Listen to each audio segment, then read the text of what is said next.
Eu sou a Pan e esse podcast é pra você que quer entender um pouco do incrível universo da mulher. Gente, hoje eu tô com um convidado muito especial. Na verdade, é o segundo podcast que ele vem, o segundo episódio que ele vem. Eu não canso de falar o quanto que eu te admiro, o quanto que eu admiro o seu trabalho. Você é maravilhoso, continue, né, o seu curso, o Armofem, né? Eu vou até depois falar, a gente vai falar dos cursos que o Léo tem. Ele se comunica absurdamente bem. Assim, na verdade, é o podcast que eu indico para todas as pacientes que vêm. Eu falo, você tem que escutar. Esse podcast é obrigatório de tarefa de casa, porque eu te admiro demais. Você é fantástico, você se comunica muito bem. Acho que você tem um conhecimento, assim... é, Claro que eu sei que isso é muita dedicação, né, Léo? Então eu tô muito, muito, muito, muito feliz que você tá aqui. Tô muito honrada, né, de ter você aqui no Podpah, para que a gente possa levar informações e até para falar de um assunto tão, vou falar complexo, né, mas eu sei que é um tema que gera angústia aí, que é a testosterona para mulheres, né? Mas eu acho que não tem ninguém melhor do que você para falar sobre esse assunto. Então, muito obrigada. Eu sei que sua vida é super corrida, tem seus cursos, tem milhões de compromissos. Muito obrigada por ter, né, investido um pouco desse tempo para estar aqui comigo no Podpah. Obrigada, de verdade. Olá a todos, né? Muito obrigado pelo convite, Pamela. É recíproco as palavras, agradeço o carinho, né? Para mim é um prazer estar aqui nesse segundo podcast que iremos fazer juntos. Acho muito importante, né? Já falei contigo outras oportunidades, esse trabalho que você faz de levar informação científica de uma maneira não deixa de ser séria, mas de uma Mais maneira mais leve. ampla, mais leve, né? Trocando essas informações aí com o teu público, com as tuas pacientes. Todos temos a ganhar. Eu sou um apaixonado por falar de hormônios femininos, sei que você também. Então, esse tema, nem você falou, é um tema complexo. Eu não diria complexo, eu diria que ele é mais cercado de mitos e tabus. Perfeito. E uma dos papéis que nosso papel aqui hoje é realmente desmistificar e deixar esse assunto mais leve, mais tranquilo, mas não menos com a seriedade que ele merece. Precisa. Perfeito. Léo, hoje, né, o papo, o convite que ficou para você é a gente falar sobre o uso de testosterona em mulheres, se tem indicação, se é preciso fazer reposição, até, né, eu tenho várias perguntas aqui para te fazer. Eu queria saber como é que você conduz com as suas pacientes, porque eu acho que as pessoas atrelam muito a testosterona à libido, né? Então, eu queria que você falasse um pouquinho, quando vem na história clínica, se você dosa de rotina, como é sua prática, um pouquinho mais sobre a sua abordagem com relação à testosterona. E claro que a gente sabe da importância de todo o resto, né, das vitaminas, minerais, acho que não é muito a ideia do papo, é muito mais falar sobre a testo em si. Com certeza. Bom, a testosterona, ela tem que ser entendida como parte, né, dos hormônios femininos. A gente sabe que a gente tem o estradiol, a progesterona, e que esses são muito falados quando a gente trata de reposição hormonal, mas a gente acaba esquecendo do papel da testosterona na saúde feminina. E a testosterona é um hormônio de mulheres também, porque ela é produzida tanto pelos ovários quanto pelas glândulas adrenais, né? E as mulheres têm receptor androgênico, ou seja, receptor de testosterona, em todo o corpo também. As mulheres têm receptores de testosterona no cérebro, no osso, no músculo, nos vasos, no coração, no sistema imune, no intestino, na vagina, na pele, enfim, em todos os órgãos e sistemas. Ou seja, se a testosterona não tivesse um papel na saúde feminina, primeiro, não seria produzido pelos ovários, pelas adrenais. Segundo, não teria receptores distribuídos. Então, a gente já tem que começar o nosso papo com esse olhar fisiológico. Então, sempre que a gente vai abordar um assunto hormonal, a gente tem que entender primeiro a fisiologia para a gente conseguir entender o papel, né, do tratamento e da possível reposição hormonal que a gente vai fazer. A testosterona, ela tem um papel muito, muito, muito, muito relevante para a saúde sexual da mulher. Isso é incontestável. Isso a gente tem mais de 36 ensaios clínicos randomizados, nível 1A de evidência, de que realmente ela participa da resposta e da função sexual como um todo. Se fala muito de libido, né? A libido, que é o desejo sexual, aquela aquele pensamento, aquela vontade de ter. Então, assim, você está lá no meio do seu trabalho, enfim, você está pensando, você tem um desejo, você quer iniciar um ato sexual, né? Essa é a primeira fase só da resposta sexual. Depois a gente tem a excitação, a gente tem o orgasmo e a fase de resolução.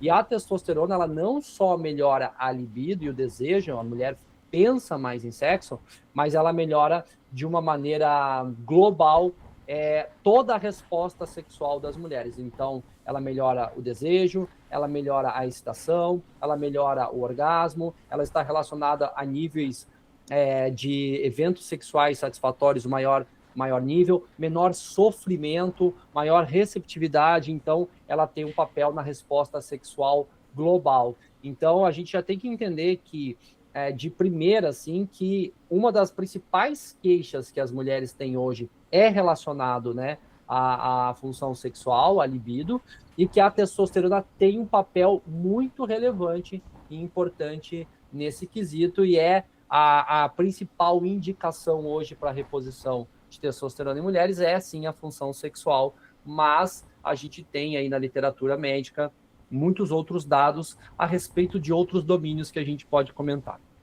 O Léo, e até é importante, que eu acho que eu vi, não sei, foi essa semana, acho que você postou um story ou um vídeo mesmo falando sobre isso, que acho que alguém colocou a queixa de estar usando um bloqueio hormonal e de que a libido dela estava baixa, e aí eu achei muito interessante a sua abordagem, porque é sobre isso, né? A testosterona e a parte hormonal, ela é sim importante, mas aí você colocou muito disso, né? Da importância que é olhar para o sono, né? E quanto de nós estamos dormindo cada vez pior, de músculo, né? Do exercício. Então, ela tem um papel essencial, mas eu acho que também até, né, olhando para o restante, né, eu acho que as pessoas acabam focando muito nessa parte hormonal e acabam esquecendo dos outros pilares para uma relação sexual satisfatória, né? Então, a paciente está exausta, mas ela só quer olhar para a testosterona, né? Então, eu acho que ela tem sim um papel imprescindível, mas não só ela, né? Tem muitas outras coisas que precisam ser olhadas, né? E que inclusive vão ser importantes além da reposição de testosterona, né? Isso, então a gente, continuando aqui no campo da resposta sexual, né, quando a gente pega os dados em relação a baixa libido, baixo desejo sexual, a gente tem alguns pontos importantes a serem observados. Primeiro ponto importante é a idade, né? Então, quando a gente olha o gráfico, né, de resposta sexual, a gente vai vendo, então, assim, por décadas, 20, 30, 40, 50, 60, 70, e no meio aqui a menopausa, ali, em torno dos 50. Mas isso vai declinando por décadas, 20, 30, 40, 50, 60, e vai caindo meio que de uma forma regular, né? E também a gente observa o mesmo padrão de comportamento para os níveis de testosterona endógenos. Então, o que os estudos mostram hoje? Que o principal fator de queda de testosterona em mulheres, né, é a idade, independentemente da menopausa. Então, a gente observa, a maior parte dos dados mostra que a mulher, ela reduz o nível de testosterona dos 20 até os 50 anos, em média de 50%. Então, veja bem, dos 20 até os 50, a mulher perdeu 50% do seu nível de testosterona, e não só da testosterona, de todos os androgênios. Quando eu falo, então, de androstenediona, de DEA, testosterona total e testosterona livre. Então, há uma queda progressiva com a idade, né?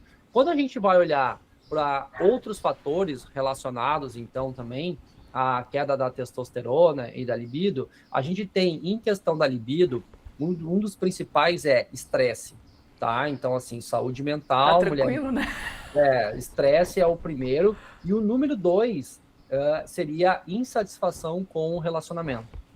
Então, esses dois pontos são super comuns, né, nas mulheres e tal. Então, eu vou dar um exemplo clínico aqui de um caso emblemático que eu sempre cito nas minhas aulas de testosterona, que vale a pena a gente contextualizar. Por exemplo, chegou uma paciente para mim, 44 anos, no meu consultório, e ela chegou referindo assim para mim: doutor, eu vim aqui porque eu estou com a minha libido muito baixa, isso está afetando o meu casamento, e eu sei que o senhor é especialista em hormônios, então eu vim tratar esse ponto. Então, objetivamente, a paciente chegou e falou assim: doutor Léo, eu sei que você trabalha com hormônio, eu quero uma testosterona que me libido tá ruim. Basicamente, foi esse o entendimento na conversa inicial. E óbvio, né, eu fui conversar com ela, fui entender o contexto, fui entender os demais aspectos que a gente está considerando relevante. E aí eu perguntei para ela, bom, vamos lá, 44 anos, 2 filhos, tá? Uma D7 e um filho D4. Já muda Ela é completamente. professora, ela dá aula de letras na faculdade, então ela tem um contrato de 40 horas por semana, então ela trabalha 8 horas por dia, de segunda a sexta na faculdade, aula de manhã e aula de tarde. E aí eu perguntei como é que era a rotina. Então, rotina dela, ia de manhã, deixava as gurias na creche, as crianças na creche. Passava o dia inteiro na faculdade dando aula, saía às 17 horas, pegava as crianças. Chegava em casa, o que uma mãe, né, com 2 crianças pequenas, chega em casa e vai fazer comida, vai fazer tarefinha, vai botar para fazer as coisas ali e tal, dar assistência 9 horas lá. da noite ela deita. Não, 9 horas da noite que ela estava fazendo mestrado. Nossa. Então ela ainda ia ter que abrir o computador para fazer a tese de TCC dela, que ela estava perto de apresentar. Bom, então eu falei para ela, olha, você não, eu posso botar a tua testosterona em 1000, você não vai ter desejo, porque você está com uma tripla jornada de trabalho, né? Então, nesse caso, qual que foi a prescrição para essa paciente? A prescrição para ela foi assim, olha, você vai pegar um dia da sua semana, né? Não importa se é quarta, quinta, sexta, ver o que for melhor para você. Se é café da manhã, Buscar uma rede de apoio. Então, você vai deixar as tuas filhas ali na tua sogra, nos teus pais, para ficar com elas. Você vai pegar o seu marido e você vai saber que este dia é o dia do casal. Então, você vai sair com ele, vocês vão no cinema, vocês vão sair jantar, vocês vão fazer um passeio, vocês vão em algum local. E aí, você sabe que aquele dia é o dia do casal e que nesse dia vai ter a festinha e aí vai pintando desejo. Também não adianta, né, Pã? Os dois saírem para jantar e um ficar aqui no celular, o outro ficar no celular. Tanto, né, Léo? Que é aquele segundo item que eu falei, que é a insatisfação com o relacionamento, né? Então, assim, o cara é um cavalo, não se conversam, as coisas vão de mal a pior. Então, você vê quantas coisas estão... A gente já falou, né? Aham. né? Então, assim, não é só a questão da testosterona, mas, óbvio, ela vai ter um papel também. Ô, Léo, sabe o que eu falo pra essas pacientes? Eu como mulher, né? Eu falo assim, gente, vai falar que uma mulher dessa não tem libido? Ela tá cheia de energia. Só que a energia dela tá focada em outras coisas, né? Tá toda dissipada, né? E aí eu brinco com a paciente e falo, minha filha, se você deitar 10 horas da noite e conseguir transar, você me conta a fórmula. Porque não, é impossível. A gente, com tudo que a gente faz, né? E aí, milhões de cursos e professor e dá... Gente, e aí você não vai performar, né? Então eu acho que as pessoas também buscam algo, né? E aqui entra no que a gente estava conversando antes, né? De começar o podcast, né? A gente vive numa vida por uma busca tão absurda, né? E colocando cada vez mais coisas no nosso colo, né? Que às vezes a gente não sabe nem para onde a gente está indo, né? Então eu acho que de fato até essa semana eu atendi uma colega médica, né? E ela veio justamente por conta da questão sexual. E aí eu falei pra ela, com criança pequena, eu falei, eu não tô dando conta sem ter criança, que eu não tenho filho, né? Agora você imagina, com uma criança de estar ali 1 ano e pouco. Então, assim, precisa rever. E é exatamente uma das coisas que eu sempre falo. Se a gente não rever o relacionamento, como já atendi pacientes que nem beijar. Mas, aí ela queria usar a testosterona. Eu falei, olha, meu bem, eu não acho que vai resolver. Eu acho que vocês precisam rever e reconstruir o relacionamento antes disso. E aí um colega acabou prescrevendo e ela voltou, não resolveu nada. Sim, porque o relacionamento precisa ser revisto, né, Léo? Então, fato, a gente... E isso é um ponto importante, o que você falou, né? Que o que a literatura mostra também é que a terapia com testosterona, ela é um teste terapêutico. Então, muitas vezes, assim, a gente vai suspeitar da clínica da paciente, né? Seja esse transtorno do desejo sexual hipoativo, que é o termo médico, baixa libido, que é a indicação ao label, né?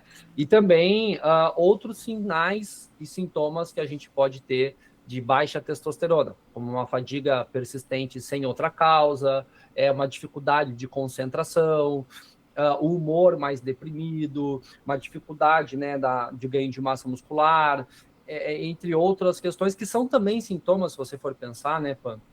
Sintomas muito amplos que podem estar relacionados com outras causas, né? Tanto um hipotireoidismo, uma depressão, um burnout, um estresse muito grande também pode causar fadiga, enfim. Mas quando a gente faz essa suspeita e a gente conversa com a paciente, olha, eu acho que você teria um benefício na reposição de testosterona, a gente faz a prescrição, né? A gente vai reavaliar ali em torno de 45 até 90 dias, então em torno de 1 mês e meio até 3 meses, e aí a paciente volta para a gente. E aí, né, você sabe tão bem quanto eu, que quando a paciente ela precisava da testosterona e você prescreveu uma forma adequada, a paciente ela volta, ela te conta na hora. Ela fala assim, doutora, nossa, que diferença! Já estou me sentindo muito melhor, assim, melhorou muito o meu humor, melhorou minha libido, já estou mais animada, parece que deu uma cor, deu um brilho, né? Quando a paciente ela volta usando a testosterona, a gente checa os níveis, vê que realmente teve uma resposta laboratorial, e a paciente não melhorou, e ela continua, olha, não senti diferença, ou não teve uma resposta que eu imaginava, é porque realmente não era falta de testosterona. E aí a gente tem que pensar em todo o contexto. Então, eu sempre falo isso para minhas pacientes, e isso, inclusive, entra no consenso global. Você inicia a prescrição, inicia a terapia e você reavalia. Se não teve o efeito esperado, se não teve nenhuma melhora, você considera que não era a falta de testosterona. E quando a mulher que está precisando da testosterona, você prescreve, ela usa corretamente, e era isso, ela responde imediatamente. Aí vão perguntar para nós assim, tá, quanto tempo que a gente observa a resposta? 1 mês a gente já consegue ver uma boa resposta, mas o auge da resposta terapêutica seria com 3 meses, 90 a 120 dias ali. Ali dá para dizer assim, olha, esse é a resposta caminho, completa, final, que você vai ficar ali. E aí, bom, a terapia está adequada, a paciente está se sentindo bem, fez a diferença para ela, mantemos a terapia. No momento que essa terapia não fez bem para ela, ou gerou efeitos colaterais que não são adequados, ou o efeito colateral foi melhor que o benefício clínico, bom, a gente tem que rever a terapia. Então, esse contexto do teste terapêutico relacionado à terapia com testosterona, ele é muito importante. Ô, Léo, e aí aproveitando que você falou disso, a gente sabe que para estradiol a gente tem uma meta de alvo, né, de níveis hormonais. Com relação à testosterona, tem algo que você busca quando você pensa em reposição de testosterona? Eu queria que você falasse um pouquinho sobre os níveis séricos, e até eu queria, né, você estava falando dessa melhora, e um grande desafio que eu vejo é com relação aos níveis séricos e melhora deles. Eu vou te perguntar, mas eu já sei. Eu particularmente uso muito a via transdérmica, né? Eu uso mais o gel. Uso implantes, né, em algumas situações, mas também não acho que é para todo mundo, acho que é para situações pontuais. Então, eu queria saber com relação aos níveis séricos e como é que, inclusive, se tem alguma meta e como é que você aborda essa questão de dosagem sérica? Tá, vamos lá. De sangue, né?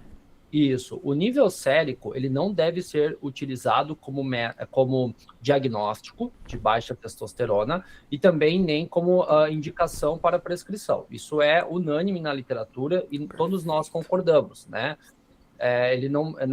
Porque os radioimunoensaios, que é o método analítico que é feito a dosagem da testosterona, eles são pouco precisos em valores que são na faixa feminina, que são menores que 100.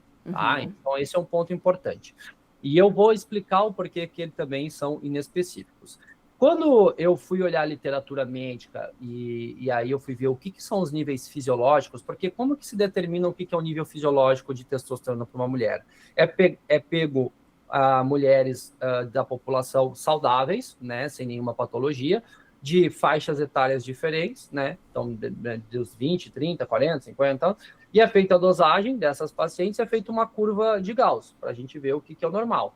A gente vai observar que a maior parte dessas mulheres, elas vão estar ali dentro desse intervalo de 90%, que é considerado o valor de referência, né? E algumas só que vão estar fora. Então, é determinado assim. Os estudos com testosterona em mulheres, dependendo do método que foi analisado, e aí o método de radioimunoensaio, ele vai de 20 até 80. Então, essa seria uma faixa fisiológica para as mulheres terem dentro da vida reprodutiva. Quando se usou espectrometria de massa, que é o método mais sensível, isso caiu um pouquinho de 20 até 56. Então, dependendo do laboratório, a gente vai achar de 20 a 60, 20 a 80, e essa seria a faixa fisiológica. A gente não deve dosar a testosterona para o diagnóstico, nem para a indicação. Só que nós devemos dosar a testosterona para acompanhar o tratamento. Isso está em guideline e para certificar de que esses níveis não ficaram muito altos. Porque a gente tem uma variação muito grande. Isso a gente pode falar depois sobre dosagem também. Então, tem pacientes que você inicia um gel dentro de uma dosagem fisiológica, 1 miligrama, 3 miligramas, 5 miligramas, e ela vai ficar com nível suprafisiológico, ela vai chegar a 200, 150. E se eu não identificar isso e reduzir essa dose, ela vai começar a ter colaterais. Então, quando a gente vai fazer a terapia, eu sempre tento deixar dentro dessa faixa, né? Não exceder a esses 80, no máximo 100 nanogramas por decilitro de testosterona.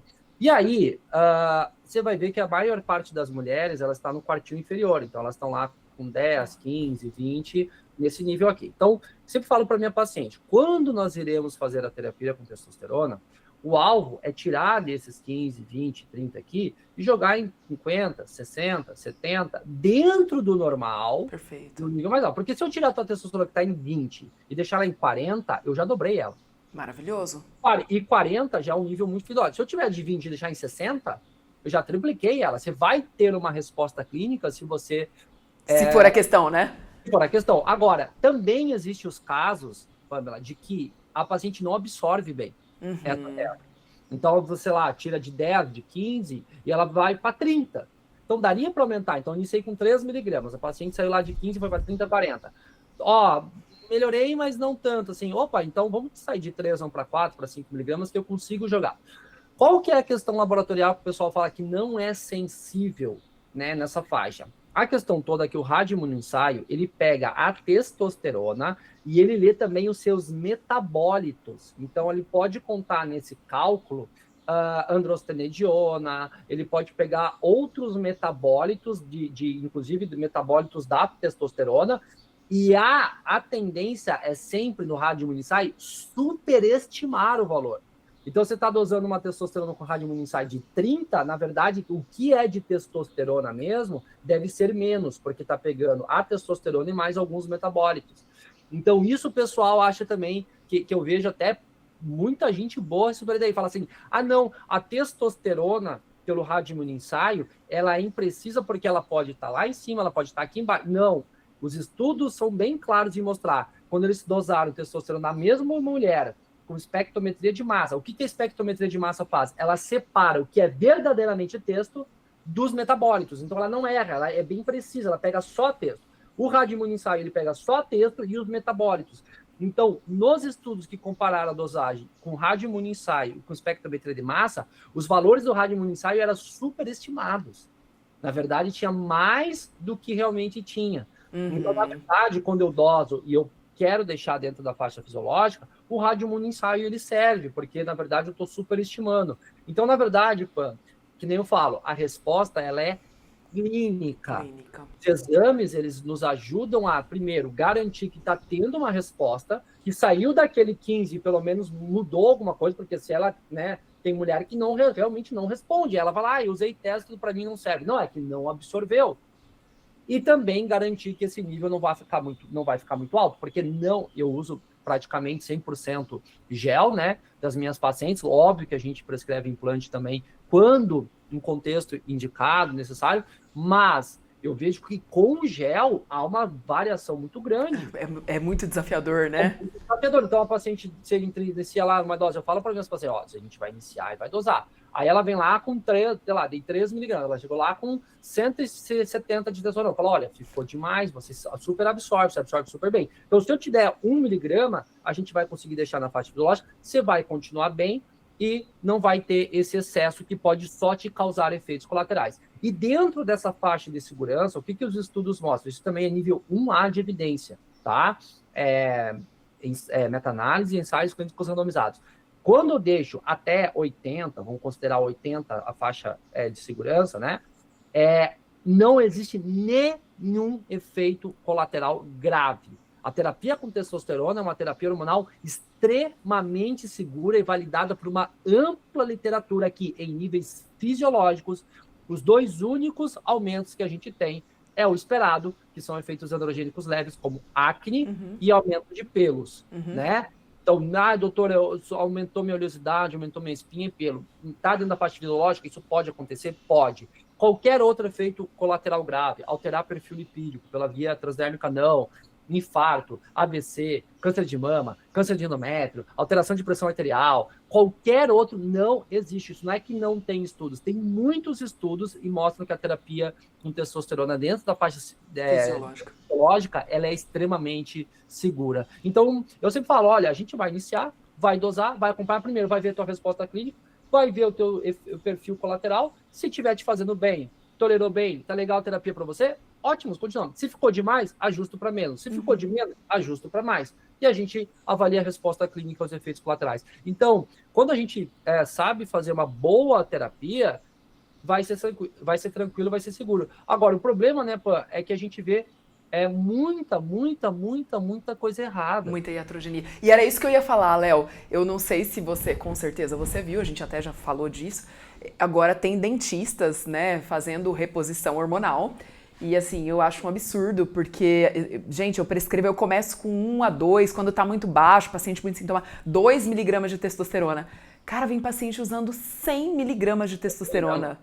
80, 40, isso é extremamente, isso é um absurdo. E aí a paciente, ela tem os efeitos colaterais graves, pode virilizar, pode vir, mas isso não é uma terapia de reposição testosterona. Então, o que a gente deve combater, e aí eu concordo, né, com todos os colegas, é o abuso, é o excesso, é a má prescrição. Isso a gente deve combater, né? Mas numa terapia de testosterona fisiológica, bem adequada, né? A gente pode gerar, sim, benefício. Esse negócio de que, não, que nem eu também vejo o oposto, né? Muitos médicos falam assim, se o teu médico te deu é charlatão, pode dele. Pode, porque isso não existe nenhuma indicação. Não é assim, pelo amor de Deus. A gente tem uma ampla... A terapia com testosterona de mulher tem mais de 80 anos de história. Entende? Então, nem o 8, nem o 80. A gente tem que entender. A discussão deve ser qual paciente, como fazer, como monitorizar, como garantir a segurança, como acompanhar. Essa é uma discussão científica correta, né? Adequada. E não esses extremos, esses medos infundados, esse excesso de informações equivocadas, nem o oposto, nem aquele profissional que faz absurdos. Isso a gente deve combater, deve denunciar, e esse papel desse tipo do podcast, desse tipo de conversa que a gente está tendo aqui, é justamente para abrir a cabeça dessas mulheres, né, do que é o correto e do que não é o correto, para que, em posse dessas informações, a paciente consiga conversar com o seu médico, avaliar o seu caso e entender, nossa, realmente, eu já vi o Dr. Léo, a doutora Pamela falando sobre isso, e é mais ou menos esse caminho que devo seguir, sempre com o seu médico para o seu caso. Em acompanhamento, perfeito. Ô, Léo, e até aproveitando, né, falando dessa questão de dentista, eu atendi uma paciente, e aí o dia que ela chegou para mim, ela trouxe já os exames. E aí... a testosterona dela estava quase 400. Eu falei, mulher, mas sua testosterona tá quase mais alta que a do meu marido, né? Aí eu falei assim, olha, desculpa, assim, voz super rouca, sabe? Eu falei, aí ela, mas eu me sinto super bem. Eu falei, olha, não é a forma que eu trabalho. Para mim, né, eu acho importantíssimo, mas dentro de níveis fisiológicos. Até queria que você abordasse um pouquinho, Léo, o impacto de uma mulher manter esses níveis de testosterona por volta de 300, 400, que é o que a gente vê em alguns casos de iatrogenia, e é o que, inclusive, eu fico muito triste, porque é exatamente o que você falou, né? Acaba colocando a gente no mesmo lugar de muitos colegas que não fazem... é que nem a história dos implantes, né? Eu acho que tudo que é bem feito, a gente sempre, né, brinca, erra para menos, vai lá e reavalia, né? Então, assim, só que acaba que todo mundo que prescreve entra ali porque tem esses colegas que fazem isso e muitos não são nem médicos, né, inclusive. Então, queria que você falasse do excesso e o risco, vamos dizer assim, para a saúde da mulher quando em excesso a longo prazo, né? Perfeito. Que você falou. O que a gente observa na prática clínica, e quando a gente vai pegar esses dados de abuso, né, a gente tem 2 públicos principais, né? A gente tem os homens trans, né, que são mulheres biológicas que usam a terapia hormonal com o objetivo de mudança de hormonização, gênero. Né? De gênero, isso. E a gente tem também as abusadoras por bodybuilding, né? As mulheres que fazem uso injetável para finalidade. Eu vou perguntar disso também. Então, quando a gente vai olhar principalmente os dados de mulheres, de homens trans, né? que mantém essa testosterona por longo prazo acima de 300, inclusive isso está no manual de terapia em homens trans da Endocrine Society, a Sociedade Americana de Endocrinologia, que o objetivo da terapia de afirmação de gênero para homens trans é deixar a testosterona acima de 300, entre 300 e 1000. Certo? Então, quando a gente vai olhar esses dados, a gente já tem bastante dados com essa população, porque isso cresceu bastante, a gente observa que os efeitos colaterais androgênicos, eles são irreversíveis nesse caso. Então, quando a mulher ela faz a hipertrofia de corda vocal, então começou a hipertrofiar a corda vocal e aquela voz, ela vai ficando mais grave, que a gente vê até nas usuários de esteroides anabólicos, uma vez que essa corda vocal hipertrofiou, e essa voz alterou, ela não vai ter reversão. E outro efeito colateral androgênico que a gente vê é que hipertrofia de clitóris. A hipertrofia de clitóris também ela é irreversível. Então, dos efeitos androgênicos virilizantes, o que são os virilizantes? Clitoromegalia e alteração do timbre de voz, uma vez que aconteceu, isso não tem mais retorno. Aí, a gente observa uma alopecia, então, de padrão masculino, então a mulher ela vai ficar calva, né, uma tendência à calvície de padrão masculino, que é essa... Então, a gente observa também, nos dados com trans, uma hipersensibilidade clitoriana, então as mulheres podem ter até dor no clitóris, só que isso é transitório, então ela pode ficar até 3, 6 meses com essa dor depois que ele já hipertrofiou, aí isso geralmente para de incomodar. A gente, nesses níveis acima de 300 até 1000, a gente tem um aumento do hematócrito, é como se o sangue ele ficasse mais espesso, a gente tem um estudo com trans, uma corte grande com trans, que até 17% desses homens trans tiveram esse aumento de hematócrito, mas não teve nenhum caso de trombose, então, né, geralmente é uma minoria, você vê 17%, mas teve alteração do perfil de colesterol, então a gente baixa um pouco HDL e LDL, mas isso em níveis suprafisiológicos, em níveis fisiológicos a gente não vê isso.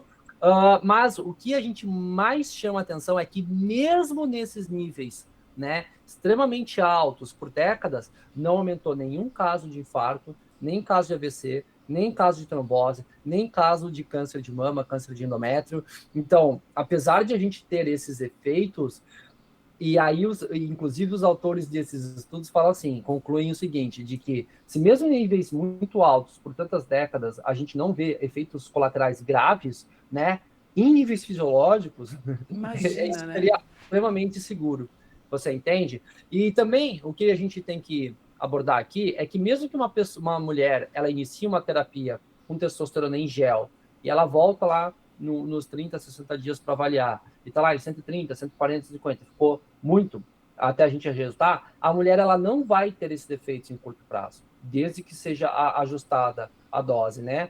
Então, a gente observa que isso é se permanecer, por isso que é importante iniciar e dosar, porque se tiver em excesso, eu sempre falo isso para meus pacientes, olha, passou, a gente tem que reduzir. Aí a paciente olha para mim e fala assim, doutor Léo, mas eu tô bem, não dá para deixar assim? Eu falo, não, porque esse tanto que passou, se permanecer, ele vai te gerar os colaterais. E se eu reduzir agora a tua dose, você não vai ter os colaterais e você vai se sentir tão bem quanto, só que dentro da faixa fisiológica. Aí elas relaxam, elas pensam, porque elas tiveram impacto positivo, e muitas não querem nem descer a dose, mas aí eu explico, olha, agora você não está tendo colaterais, mas se esse nível ficar muito alto por muito tempo, você vai ter os colaterais. Mas eu te garanto que se eu baixar um pouco a sua dose e vier para o nível fisiológico, você vai manter essa sensação que você está sentindo, dos efeitos positivos, sem ter os colaterais. Aí elas concordam e realmente acontece isso. Eu baixo a dose, volta para o nível fisiológico, a paciente fica bem e a gente mantém na faixa de segurança. Então, na verdade, a terapia com testosterona, ela é simples, desde que seja feita da maneira correta e com o acompanhamento correto e para o paciente correto. Perfeito. E até aproveitando, né, isso que você trouxe, vou te perguntar qual a paciente veio para você, tá? E até se tem uma idade que você... eu levo em consideração, veio uma paciente com 34 anos, sei lá, me veio aqui, 34 anos, com queixas sexuais, mas ela tem 34, ela tem, sei lá, 32 anos. Não vou prescrever, ou se tem alguma queixa pontual que vai me fazer pensar e eu vou prescrever testosterona para essa paciente, né? Vou fazer os exames prévios e pensar na prescrição. Então, queria que você falasse um pouquinho mais de sintomatologia com relação à testo baixa. E aí, se a paciente trouxe, qual é a tua primeira escolha com relação à prescrição? Tá. Bom, assim, em relação às mulheres pré-menopausa, então as mulheres mais jovens que têm a queixa do transtorno de desejo sexual hipoativo, né, a gente não entra em recomendação formal de guideline para esse público, porque não é que não tem, que não funciona, é que a gente não tem dados ainda. A maior parte dos estudos avaliou mulheres pós-menopausa. E aí essa população... Mas assim, com certeza, vale a pena, excluindo outras causas que essa paciente não tem depressão, essa paciente não tem outras causas e está com transtorno do desejo sexual hipoativo ou uma baixa resposta sexual, vale a pena também um teste terapêutico com mulheres mais jovens. Não vejo uma limitação por idade. Mesmo né? porque a gente tem visto cada vez mais precoce, né, Léo, essas transições. Eu vejo desde os 38, 39, já estou num processo de mudança e transição. Feito. E aí a gente tem o contexto também das pacientes que têm menopausa precoce e insuficiência ovariana prematura. Essas não tem dúvida nenhuma, que essas teriam benefício, tá? Essas, né, se tiverem ali. Mas a maioria não. A maioria ela só tá com a queixa sexual, desejo sexual e tá ali na pré-menopausa, né? Então, acho que vale a pena fazer uma boa avaliação, excluir outras causas. Até porque a gente tem observado o seguinte, essas mulheres jovens que têm isso, elas têm causa do quê? De baixo testo. Mas qual que é a causa? Sono ruim, alimentação ruim, elas têm estresse excessivo, né? Então, isso tudo faz com que a testosterona caia. É a mesma coisa que a gente vem vendo o mesmo fenômeno em homens jovens, né? Então, homens de 20, de 30... Que loucura, né? Tem a testo lá embaixo, mas por estilo de vida.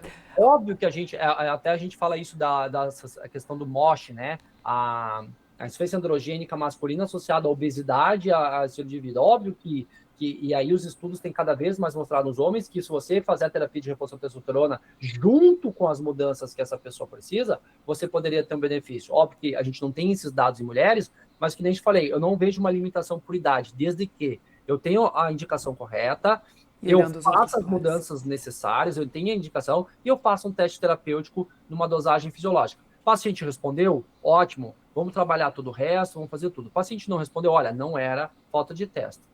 Ô, Léo, e até aproveitando que você falou disso, fazer só um gancho aqui com relação ao anticoncepcional e a questão do SHBG, que eu vejo muitas pacientes, né, que trazem a queixa. Eu falo, mulher, a primeira coisa que a gente precisa rever é o teu método contraceptivo, né? Muitas mulheres usando contraceptivos combinados, né, e aquele SHBG de 300 com uma testosterona livre de 000, e então eu queria que você falasse um pouquinho sobre isso, que eu acho que é bem interessante essa... Não tem dúvida isso na literatura, viu? Não tem nenhuma dúvida de que o anticoncepcional oral combinado, que tem estrogênio, né? Geralmente o etilenoestradiol, mas qualquer tipo de estrogênio, ele faz um efeito no fígado que aumenta essa SHBG, que é a proteína que sequestra a testosterona. É o carreador da testosterona. Se eu tiver muito, eu praticamente pego toda essa testosterona que está no sangue nessa proteína, nesse SHBG, e não sobra nada de livre. E isso, obviamente, a gente sabendo do papel da testosterona na saúde sexual, na função sexual, óbvio que se não sobrar testosterona, o paciente pode ter baixa libido. Então, tem vários estudos, inclusive meta-análises, mostrando que sim, o anticoncepcional combinado oral, ele pode reduzir a libido, e ele é uma das principais causas de libido baixa em mulheres jovens. Então, quando a paciente ela tem aí um sofrimento, e aí vale a pena a gente acho que a gente está falando bastante de transtorno do desejo sexual hipoativo, que é o termo médico para baixa libido, mas vale a gente conceituar o que é, né? O transtorno do desejo sexual hipoativo é realmente o baixo desejo sexual que causa sofrimento na vida da paciente. Perfeito. Que impacta no casamento dela, que impacta na função social dela. Aquilo está causando uma angústia, aquilo está causando um sofrimento. Então, assim, minha libido está baixa, mas ok, é o momento que eu estou vivendo, é alguma coisa que está assim, estou preocupada com esse fator. Isso não é transtorno do desejo sexual hipoativo. Agora, não, olha, doutor, a minha libido ela tá muito baixa, isso está impactando no meu casamento, eu estou com medo de perder meu relacionamento, isso está afetando a minha pessoa, eu não era assim, entende? Quando a gente tem um nível de sofrimento associado à baixa libido, bom, e a paciente está usando um método desse que reduz a testosterona livre, o primeiro passo, então, é a gente reavaliar o método, é a gente trocar o método. né? Então, esse é o primeiro passo. Não adianta eu dar testosterona com a paciente usando um contraceptivo oral combinado. Então, muitas vezes, a gente vai primeiro tirar esse contraceptivo oral combinado, mudar para um outro método, né? E já ver a resposta se não melhora. Aí, seguimos o fluxo. Não melhorou, ou melhorou, aí a gente vai avaliar se tem indicação ou não de teste. Mas, realmente, é uma causa muito estudada e validada, e quando a gente pega os dados epidemiológicos da prevalência do uso de métodos contraceptivos, a pílula anticoncepcional combinada é o método mais prescrito e mais utilizado, principalmente a nível de saúde pública, né? No SUS a gente tem o ciclo 21 microvolar, que são um método combinado que é amplamente distribuído no posto. Então, quando a gente olha os gráficos, mais de 60% das pacientes utilizam a pílula combinada via oral, que é um dos fatores para baixa libido. O que eu vejo na prática é que a progestina acaba impactando menos, né, Léo? Agora o combinado não tem. Combinado O combinado é difícil. A progestina também pode impactar, mas em menor grau, porque ela não interfere na SHBG. Na SHBG. Ô, Léo, e aí eu queria que você falasse um pouquinho sobre sintomas. Quais são os sintomas que podem estar relacionados a uma baixa de testosterona? Bom, o que mais a gente vê, então, é o desejo sexual hipoativo, né? A fadiga generalizada sem outra causa, a dificuldade no ganho de massa muscular, a rarefação de pelos, então os pelos muito ralinhos e rarefeitos, o estado de humor mais depressivo sem outra causa. Então, basicamente, são sintomas muito amplos que a gente vem vendo, né? Então, a gente tem que olhar num contexto assim, porque não tem nenhum sintoma assim específico. É um conjunto de coisas que simplesmente uma pessoa que não dorme direito pode estar relacionada. Pode estar com um humor mais deprimido, mais irritadiço. Então, realmente, por isso que não tem uma síndrome tão bem definida. Esse termo, síndrome da insuficiência androgênica feminina, que foi cunhado em 2002 no consenso de Princeton, que se reuniram os maiores especialistas em testosterona do mundo, em Princeton, nos Estados Unidos, fizeram um consenso, e eles chegaram nesses sintomas. Depois tiveram várias críticas a esse consenso, né? E esses sintomas, e até hoje gera-se um debate se existe ou não existe esse termo, se existe ou não existe esses sintomas, e não se chegou a um consenso, mas seriam mais esses mesmo. Perfeito. E a tua primeira escolha quando você vai para prescrição é a via transdérmica? Via transdérmica. A gente tem várias vias possíveis estudadas na testosterona, né? Então, começando pela via oral.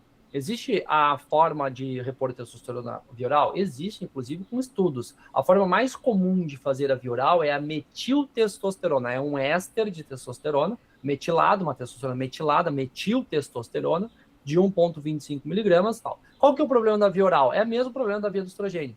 Primeira passagem hepática, já metaboliza muito, já inativa muito e altera o perfil lipídico. Então, e além da metiltestosterona via oral, a gente tem um decanoato de testosterona, que também é um éster de 40 miligramas utilizado por via oral, só que tem menos estudos. Então, até no consenso global, a gente já não recomenda mais a via oral. Então, esqueçam terapia de reposição de testosterona por via oral. Sendo polêmica. Então, vamos lá. Colegas agora prescrevendo sublingual. Sublingual, tá? Já até te mandei essa... E eu fui pesquisar, né? O que acontece com a via sublingual? A via sublingual, ela vai atingir um pico de testosterona em 15 minutos.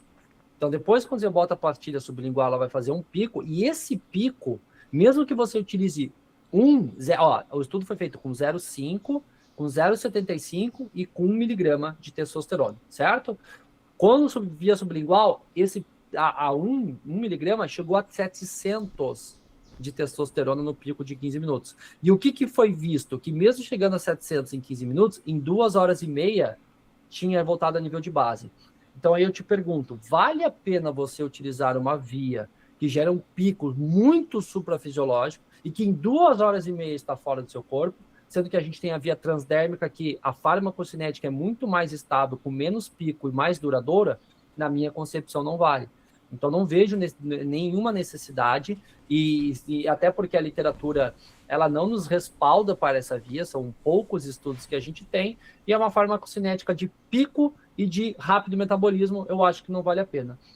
Quando a gente está saindo da via oral e indo para a via transdérmica, a gente tem duas formas principais, os adesivos Perfeito. e o gel.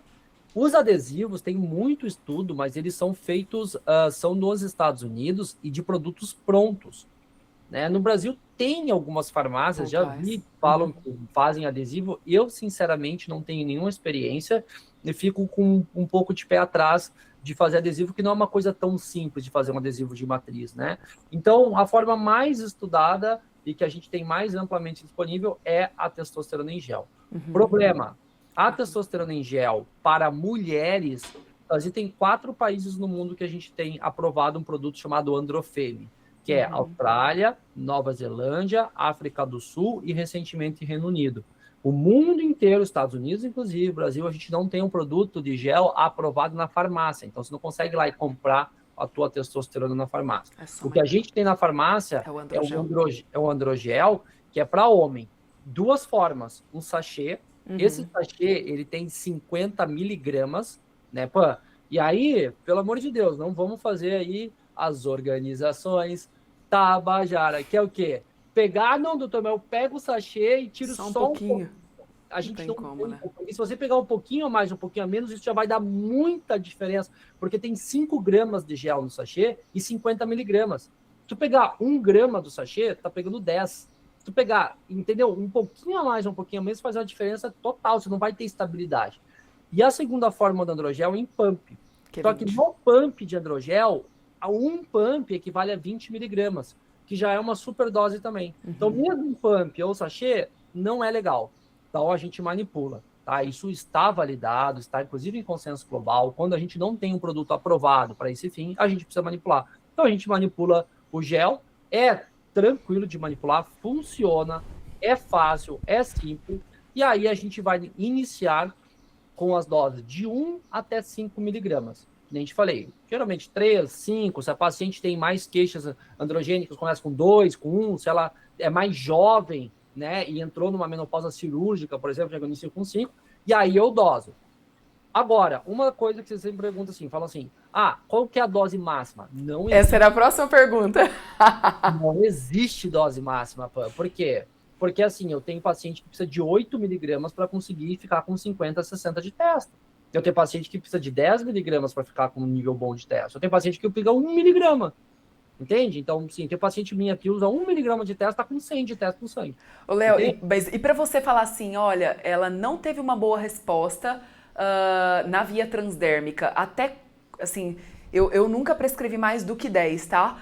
Mas só para eu entender como é que você maneja, assim, se você vai aumentando, passei de 10, 15, se você vai aumentando a dose ou você tem um número até tal dosagem, não, vamos rever. Olha, eu nunca precisei passar de 10 miligramas de testa na manipulação, né? E uma vez eu assisti uma aula num congresso de terapia hormonal, acho que da SOGESP, e era a chefe do ambulatório, não vou lembrar o nome dela, se não me engano, não vou lembrar, então não prefiro não falar. Mas ela é chefe do ambulatório de sexualidade da USP, né? Da Febrasgo, na SOGESP. Talvez a Carmita, será que não? Não é a Carmita, não. Era outro ambulatório. E aí, perguntaram para ela, olha, lá no ambulatório da USP, qual o nível sérico de testosterona que vocês usam como ponto de corte? E ela falou, a gente usa até 100. Então, eles permitem até 100, né? Então, por exemplo, assim, o que eu tento sempre fazer? Eu tento deixar no percentil mais alto. Então, assim, se eu conseguir esse percentil mais alto, né? Lá, 40, 50, 60, 70, 80, né? E a paciente ficou bem, sei lá, com 3, com 5, com 8, com 10, não importa a quantidade, mas sim o quanto ela atingiu e a resposta. E às vezes a paciente que eu deixo um pouquinho, até menos, 40, 50, ela já tem muitos efeitos colaterais, eu baixo pelos efeitos colaterais. Então, o exame, ele não é o principal parâmetro, é a clínica, mas o exame serve para me pautar na segurança. Então, de 100, eu não deixo passar, e aí a gente avalia a resposta clínica e terapêutica e também os efeitos colaterais e ajusta a dose. E eu digo aqui já para seu público, para suas pacientes, que muitas vezes a gente não vai acertar de primeira. A maioria, a regra é não acertar. A regra é você iniciar e você vai precisar de um ajuste. Mas quando a paciente vem já com o primeiro ajuste, eu já consigo ver. Respondeu pouco, respondeu muito, eu já consigo ajustar. Então, a terapia hormonal é assim, principalmente por gel, inclusive de estradiol. A gente não tem uma resposta unânime. Os estudos aí, eu vou trazer para você estudos de estradiol em gel. Os estudos com estradiol em gel mostram que o mesmo produto, então vamos pegar um produto padronizado, o estrogel. O mesmo produto, na mesma dose, ele pode variar numa diferença de até 10 no pico sérico de uma mulher para outra. Então, assim, é o mesmo produto. Para uma funciona, para outra não funciona. Uma absorve bem, a outra não absorve bem. Eu não estou falando de manipulado, eu estou falando de produto finalizado. Então, eu preciso ter esse parâmetro também para me pautar quando eu não tenho uma boa resposta clínica ou tenho efeitos colaterais. Inclusive, a gente pode dosar também. Ô, Léo, eu acho que vale a gente pontuar da contaminação cruzada. O que você acha? Vale a Porque, pena, sim. Vale a né? pena. É uma preocupação muito grande, né? Assim, a contaminação ela é um risco inerente da via transdérmica, né? Porque uma vez que você passa o hormônio aqui, o que ele faz? Ele acumula na camada córnea da epiderme. O que é a camada córnea da epiderme, doutor Léo? É a casca aqui, é a parte externa. E aqui na camada córnea, na pele mesmo, aqui da epiderme, aqui por cima, ele vai entrando aos poucos, né? Então, quando a gente pega os estudos com o estradiol em gel na bula, eles dizem até 1 hora. Mas tem alguns estudos que viram que até 4 horas após ainda tinha hormônio. E isso é extremamente crítico quando a gente tem crianças na mesma casa. Então, mas não, passou de dormir, mas a criança vai dormir na cama. Ou de manhã a criança vem dar um abraço. Então, o que a gente tem que cuidar? Se tem algum risco, não prescreve ou sai da via de gel transdérmica. Aí vai para a via de implante, né? Porque daí o implante não tem esse risco. Mas uma das coisas que eu sempre falo para minhas pacientes é o seguinte: você tem que passar o gel e você tem que esperar secar. Uma vez que ele secou, se você botar uma roupa por cima, uma calça por cima, é impossível, o gel já está seco, tem uma barreira de uma calça, ele não vai passar pela calça, né? Então o risco Tirar essa angústia da paciente também, né, Léo? tato pele a pele. Então, assim, eu fui dormir de calcinha, passei aqui na minha coxa, tô lá dormindo, meu filho veio à noite no meu quarto e se abraçou em mim e ficou ali com a pele a pele. Agora, por exemplo, se essa paciente, ela passou na coxa, ela botou um pijama, uma calça de moletom, já tá seco, né? O filho dela veio e encostou na pele dela com o moletom, na calça, não vai passar, pelo amor de Deus. Gera um Então, desespero, né? mas cada paciente é uma paciente, tem que ter essa responsabilidade, ela tem que entender e a gente tem que avisar, né? Eu até falo para algumas pacientes, às vezes deixa na bolsa, põe na hora que você chega no trabalho, deixou a criança na escola, né? Então eu acho que tem super formas da gente conseguir, né, colocar na prática o uso. E uma recomendação que eu sempre dou também, Léo, é usar em membros inferiores, né, para evitar essa questão dos contatos, né, de braço e tudo mais. E a paciente, ela tem que ser responsável, ela tem que entender essa responsabilidade, ela tem que, e muitas vezes esquece. Então, eu sempre tento padronizar com ela, falar assim, olha, não importa, que nem se fala, de manhã tua criança vai ficar o dia inteiro na creche, passa de manhã, entendeu? Então, tem que ter essa conversa sim, porque é um risco potencial. Voltando, então, você tinha falado da via oral, da via do, né, adesivo e gel, e aí você estava falando das alternativas de via. E aí a gente tem uma via que não é recomendada para mulheres, que é a via injetável. Eu ia te perguntar sobre isso, tá, Léo? Tá uma moda aí de vir pacientes usando injetável. E até tem uma paciente que eu falei, mulher, pelo amor de Deus, você pega uma mulher que já é cíclica, já é um desafio ser cíclica. E a paciente fazendo assim, ó. Eu falei, cara, pra mim, não faz muito... Ele faz pico, né, Pan? Esse que é o problema. Ele faz um pico agudo, né? Geralmente o injetável, ele vai fazer... Tem injetável que é semanal, tem injetável que é a cada 14 dias e tem injetável que é a cada 21, 30 dias. Então, assim, não tem nenhuma racionalidade de se utilizar injetável em mulher. A gente tem a via transdérmica, que é muito mais segura, evita os picos, né? Então, assim, uma coisa que eu sempre falo para minhas pacientes, e eu falo aqui, repito, tá? Eu falo, se o médico está te passando testosterona injetável, de injeção, na farmácia, seja qualquer tipo de éster, não concordo, discordo, a literatura é ampla nesse ponto e não tem necessidade nenhuma de as mulheres usar testosterona injetável, tá? Não tenho por que usar Deposteron, Durateston, um Decilato, não tenho porquê. E até hoje mesmo uma paciente me perguntou sobre os sintéticos, né? Eu falei, olha, não é a minha abordagem, até conheço colegas que trabalham com performance, se você quiser até indico, até porque eu acho que a gente tem que alinhar, né? Eu acho que se você vem esperando uma coisa, né? E aí eu prescrevo, né? A gente nunca vai estar alinhada, né?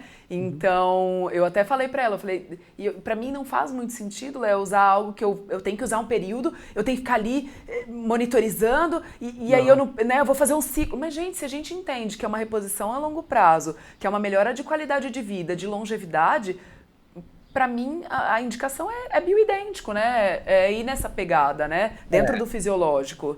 Assim, a gente sabe que vai ter mulheres que vão usar injetável com fim estético, com fim e tal, e acho que é importante que tenha médicos que saibam lidar com isso, orientar e acompanhar, porque assim, né, assim, melhor que seja monitorada, né? Sejam monitorados, né? Mas a nossa linha, o que a gente faz, eu jamais trabalho não faço, aviso o paciente que eu não faço, aviso dos riscos enfim, não me responsabilizo por esse uso, porque isso não é saúde. Eu trabalho com saúde, né? Concordo. Entendo novamente que tenham pessoas que usem, né, bodybuilders, enfim, que tenham essa pegada. Acho importante existir médicos que entendam dos esteroides, que acompanhem esse tipo de mulher, para também não ficarem marginalizadas. Sou totalmente contra. Usando na academia, no mercado negro, né? Programa Bomba Tô Fora, sou totalmente contra. Isso aí, também. olha, assim, excluir, marginalizar, não acho isso, acho que tem que ter médicos, né, e que saibam entender isso, acompanhar essas pacientes, porque elas vão fazer uso, independentemente do que seja feito, ou que seja feito com monitorização médica, controle de danos, porque não existe dose segura, mas não concordo e não vejo, e sempre que uma paciente chega para mim utilizando, eu aviso, isso não é reposição. Tá? Então, isso a gente tem que deixar bem claro aqui. Agora, os implantes hormonais, e aí a última via que a gente vai falar, que são os implantes hormonais, né? Eles são amplamente estudados. O primeiro estudo com implante hormonal de testosterona foi em 1949. Né? Então, assim, até antes de outras vias, a gente já tem estudos. Recentemente, eu e alguns colegas, né, endocrinologistas, eu sou ginecologista, endocrinologistas, cardiologistas, a gente fez uma ampla revisão. Falou assim, não tem estudo, não tem estudo, não tem estudo. O que eu fiz? Parei e falei assim, vamos ver se tem estudo ou não. Vamos lá no PubMed. Abrimos o PubMed. A gente achou mais de 25, 28 estudos, se não me engano. Eu cataloguei todos os estudos, desenho, público, qual que era o dado, era segurança, eficácia clínica, qual que era, né, a via de implante, como é que foi feito, e os dados. E compilamos esses estudos e fizemos uma revisão narrativa, né, em que a gente compila esses dados de segurança e de eficácia. E aí, quando a gente vai para a literatura com os implantes, tem bastante estudos, só que são estudos, na sua maioria, existem ensaios clínicos pequenos, de 30 pessoas, 60 pessoas, mas a grande maioria que a gente tem de dados robustos são estudos de coorte, né, com 300 mulheres, a gente tem segmento até de 15 anos de estudos com implantes de testosterona, né? E quando a gente vai ver os dados com os implantes de testosterona, a gente tem muitos dados de segurança, né? Efeitos adversos graves, não, a gente não vê. O que a gente vê são efeitos androgênicos, leves e reversíveis, com a interrupção do tratamento.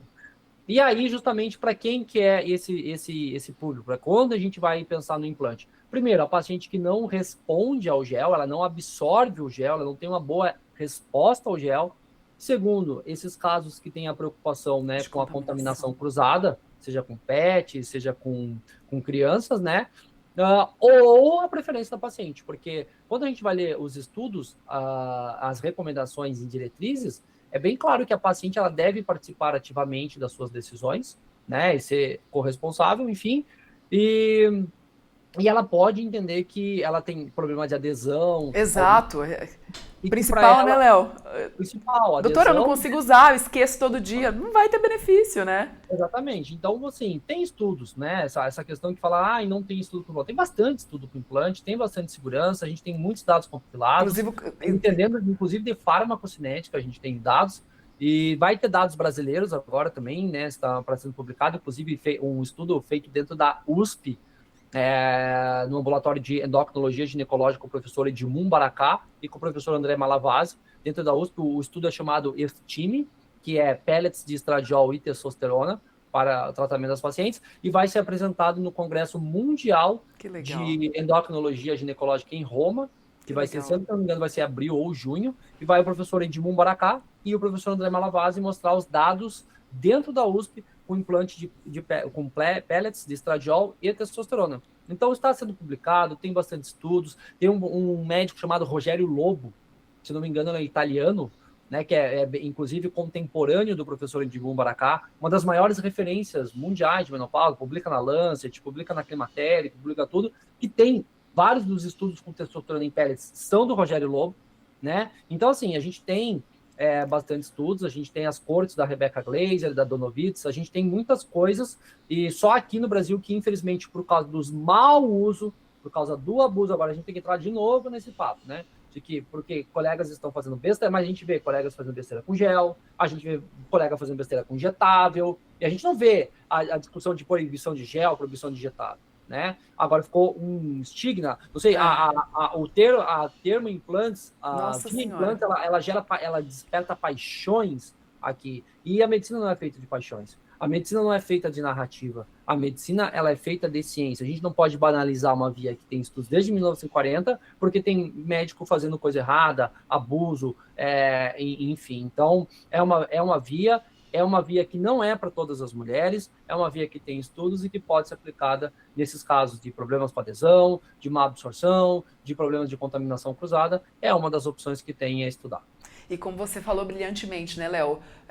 Muito além do hormônio, né? Eu brinco com as pacientes, né? Você precisa merecer também, né? Precisa estar fazendo a tua parte, olhando para a base. Então a gente está aqui falando sobre a testosterona, mas eu acho que isso é muito claro pra gente, inclusive a sua história e na minha história a gente mudou completamente, né, de vida.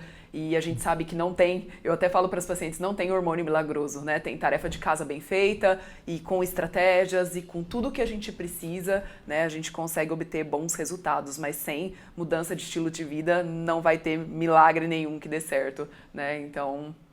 Com certeza, o hormônio ele entra só como um adjuvante, né? Inclusive tem as pacientes que não podem utilizar hormônio, né? Que já tiveram câncer hormônio dependente, não podem. E essas pacientes, elas conseguem viver muito bem cuidando dos outros pilares, né? Inclusive, a pergunta nos stories ali que eu respondi, que você comentou, é a gente perguntando assim, que ela tinha uma baixa testosterona, ela não conseguia ganhar massa muscular.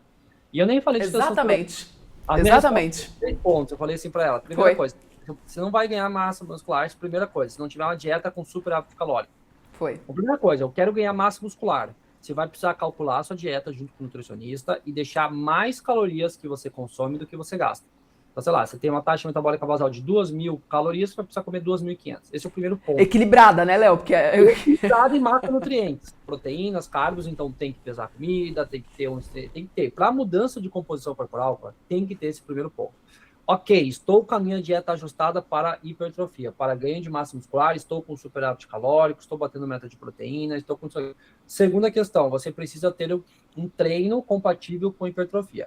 E um treino compatível com hipertrofia é um treino com progressão de carga, é um treino que você vai até a falha, geralmente você é acompanhado por um treinador, você, né, já tem um tempo de treino, já tem uma consciência corporal de trabalhar aquele músculo. Então, assim, não é que você está lá na academia com fone de ouvido, fazendo 3 sériezinhas, não, é um treino realmente levado a sério para conseguir ter o resultado. Então, você tem que ter a dieta correta, você tem que ter o treino correto, e o terceiro ponto que o pessoal negligencia muito é o descanso correto. Você já comeu bem, treinou bem, você precisa dormir a quantidade de horas suficientes. Porque estresse, cortisol alto é catabólico, insuficiência de sono ou sono de uma qualidade catabólica. Então, você está lá com o teu dieta adequada, com o teu treino adequado, está fazendo o seu papel dormindo bem, e aí criou um ambiente metabólico propício para ganho de massa muscular, aí a testosterona, se ela tiver baixa e você corrigir esses níveis de testosterona, com certeza pode te ajudar. Agora, inclusive, você vai ganhar massa muscular mesmo se a testo estiver baixa, porque o estradiol é o principal hormônio anabólico da mulher. Então, esses mitos também, essas fantasias que essas mulheres têm na cabeça, de que simplesmente elas vão lá no consultório, vão aplicar um gelzinho de testo e que a libido dela vai ser ótima, que ela vai ficar shapeada, que o ombrinho dela vai marcar, que ela vai ficar trancadinha, não vai. Ou muitas que vêm, não, doutora, eu vou usar isso aqui, vou voltar com a voz rouca, né? Não acontece, né? Entende? Assim, vou ficar gigante. Não, isso não acontece. Então, assim, isso tudo tem que ser... E aí, vamos entrar agora num ponto muito importante de médicos, assim, que trabalham com essa parte, né? E tem que ter uma habilidade que eu considero muito importante, que é a habilidade da comunicação. Não adianta eu saber tudo que eu sei, não adianta você saber tudo que você sabe, não adianta a gente saber dos estudos, a gente saber da segurança, a gente não conseguir comunicar com a paciente, se a gente não entender o que ela está querendo falar com a gente, o que a gente está querendo falar com ela, porque eu acho que o principal de tudo, né, é a comunicação. Então, às vezes, a paciente vem para fazer uma terapia hormonal, um caso complexo, eu fico 40, 50, 60 minutos da minha consulta conversando, explicando e orientando. Aí, quando a paciente entende tudo isso, que eu pego os exames dela, agora vamos dar uma olhada aqui que a gente está vendo, e vou montar o plano terapêutico com ela, seja, né, de menopausa, perimenopausa, endometriose, de SOP, de TPM, do que for, de fertilidade, ela já entendeu todo o contexto. Agora fica fácil dela entender a proposta terapêutica e participar ativamente da decisão compartilhada de qualquer terapia que seja. Concordo absurdamente. Léo, nossa, eu ficaria uns 3 dias aqui conversando com você. Eu sou, nossa, tô aqui pirando, né? Tô em êxtase. Eu também. Mas eu acho que a gente pode, né, caminhar para o fim e deixar você curtir eu já vi seu cachorrinho passando aí, sua esposa. Então... Imagina, pá, assim, pá, é que assim, tem muito assunto pra gente conversar, né? Então, assim, a gente já fez uma de menopausa, TRH, agora a gente fez uma de testosterona, tem mais muitos assuntos. Nossa! Sempre que você me chamar, eu venho. Eu acho que é até bom pra gente não cansar muita audiência, né? Porque Exato. mais conteúdo a gente dá, às vezes não digere tão bem. Então, Exato. melhor dar o básico, acho que a gente esgotou muito bem o que toda mulher precisa saber sobre esse tema para poder conversar com o seu médico, né? Eu acho que isso aqui que a gente falou está bem alinhado com a literatura científica, com um uso correto, um uso adequado, né? Quando bem indicada, a testosterona ela pode fazer uma boa diferença. E aí a gente vai, em outras oportunidades, conversando sobre outros temas, endometriose, tudo. Você não dá abertura, não, que eu fico só pensando, eu vou mandar pro Léo, eu falo, nossa, ele tá com tanta coisa, tanto projeto, eu só vejo você fazendo isso. Eu falo, não, eu fico até assim, não vou mandar, né? Tô com tanta coisa, às vezes ele não vai querer falar não, mas... Nossa, muito obrigada, Léo. Obrigada de coração mesmo. Tô muito feliz. Quando eu pensei em testosterona para mulheres, eu pensei em você, não consegui pensar em outra pessoa. Então, assim, obrigada pelo teu tempo, que eu sei que é muito precioso, e por estar aqui, por, né, trazer essa informação com tanta responsabilidade. Né? Eu sempre vejo você falando muito, né, baseado e por isso que eu amo a forma que você se comunica, sempre muito cuidadoso, com muita responsabilidade, né, sempre baseado em literatura, sempre, né, com muito bom senso, né, eu acho que você tem muito isso. Então, muito obrigada. Gente, para quem não sabe, o Dr. Leonardo Jacobsen, ele é médico, ginecologista, ele é do Sul, é Tubarão? Blumenau. Blumenau, eu tenho família em Balneário Camboriú. O Léo é de Blumenau e ele atende mulheres do mundo. E, na verdade, o Léo, ele é uma super referência, ele é um professor para colegas médicos, né? Ele tem o Hormofem, eu já fiz o curso de endometriose e menopausa, né? E TH na menopausa. Ele tem o curso da pós-graduação. Fala você, Léo, você tem milhões de canais aí. Bom, como que eu entendi assim, né? Então, assim, eu entendi que a gente precisa levar esse conhecimento adiante, né? Seja na forma de um podcast, na forma de um livro, na forma de um curso, na forma de uma pós-graduação. E a forma que eu escolhi foi educar os médicos. Então, meu conteúdo, meus livros, os meus cursos, eles são para público médico, porque fazendo os médicos, né, terem essa visão, fazerem a terapia hormonal correta, a gente consegue impactar muitas mulheres. Uhum. Mas eu também adoro falar em podcast, em livros, na minha rede social, então convido quem quiser conhecer um pouco do meu trabalho, Dr. Leonardo Jacobsen. Também atendo pacientes, a maioria hoje meu consultório, 95% é online, né? Então consigo atender o Brasil inteiro. Demora para ter consulta, a gente sempre tem os bons médicos, sempre tem você também, com a agenda cheia. Eu já tentei marcar, tá? Mas assim, a gente consegue atingir muito mais. A gente tem que lembrar, Pam, que a gente, nós como médicos, né, a gente tem um papel muito importante de ser servidor. A gente precisa servir as pessoas, né? E uma das formas mais bonitas que eu acho de servir as pessoas é com conhecimento. Se a gente estudou, se a gente tem esse conhecimento, se a gente tem tantas mulheres que precisam desse conhecimento, estar aqui essa hora e meia, que a gente está aqui fazendo esse trabalho de levar informação, isso pode, que uma pessoa que tenha escutado o podcast, né, que utiliza essa informação para si, para o seu conhecimento, para o seu bem ou para sua família, né? Isso já vai impactando o mundo de uma forma melhor, porque uma mulher que está precisando, a testosterona ela pode ajudar muito. E aí, ajudando essa mulher, pode melhorar o relacionamento dela, pode melhorar a relação com os filhos, com os funcionários, na empresa, e a gente vai tornando o mundo um lugar melhor. Então, nós como médicos, se cada um na sua profissão conseguir fazer o seu papel, né, a gente vai ter uma sociedade melhor, um mundo melhor, e eu acho que a gente, né, eu sei que tem muitos problemas nesse mundo, mas eu acho que a gente jamais, como médicos, a gente pode esquecer desse nosso papel. Então, por isso que se você me chamar 10 vezes, eu estarei aqui 10 vezes, porque eu gosto de fazer isso, eu gosto de levar, eu acho que é a nossa função também estar aqui. Obrigada, Léo, obrigada. Por Um nada. beijo, obrigada. Um beijo, obrigado, até a próxima.